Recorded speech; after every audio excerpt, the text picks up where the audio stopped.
All right, let's talk about Jupiter.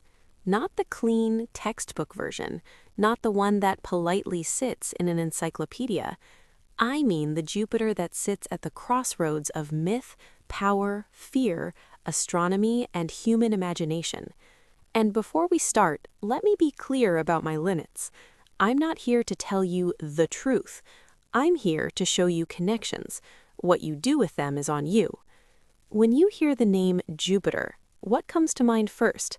A giant planet with swirling storms, or the Roman king of the gods, holding lightning like a weapon of authority? Interesting coincidence, isn't it, that both versions dominate their respective systems? Let's rewind for a moment. Long before telescopes, before equations, before anyone knew what a gas giant was, humans were already watching the sky, and Jupiter was impossible to ignore. It's bright, massive, commanding. Even without modern tools, it stood out among the wandering lights, the planetes, the wanderers. Now here's the first uncomfortable question. Did people project power onto Jupiter because it was powerful, or did they recognize something they didn't yet understand? In Roman mythology, Jupiter is not just a god, he's the authority. Lawgiver, skyfather, the one who throws thunder when order is threatened. Sound familiar? Zeus, of course. Same character, different language.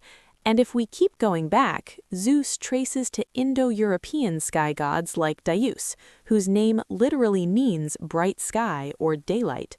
So already we're seeing a pattern. Different cultures, same role, same sky, same fear and reverence. Now pause here. Ask yourself, is this mythology being invented or remembered? Because here's where things get interesting. Jupiter the planet is not just big, it's absurdly big, more massive than all other planets combined. Its gravity is so strong that it acts like a cosmic bodyguard, pulling in or deflecting asteroids that might otherwise hit Earth. Without Jupiter, life here might never have stabilized. That's not poetry, that's astrophysics. So the planet that ancient people associated with protection, dominance, and order literally performs that role in our solar system. Coincidence? Maybe. Or maybe ancient observers were better pattern recognizers than we give them credit for. Let me paint you a picture. Imagine standing under a prehistoric sky. No light pollution, no screens, just stars, movement, cycles. Jupiter rises night after night, brighter than almost everything else, steady but alive. It moves differently. It commands attention. You don't need equations to feel that something about it matters. Now, fast forward to Galileo in 1610. He points a telescope at Jupiter and sees something shocking: moons, objects orbiting something that isn't Earth. The heavens are no longer perfect, static, or Earth-centered. Jupiter becomes the crack in the old world view. Think about that symbolism. The god who ruled the old order becomes the planet that destroys the old cosmology. That's not just science, that's narrative. And here's where I want to shake things up a bit.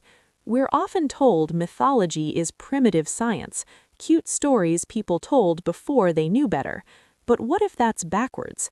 What if myth was an early interface, a symbolic language for things too big, too abstract, too overwhelming to express mathematically?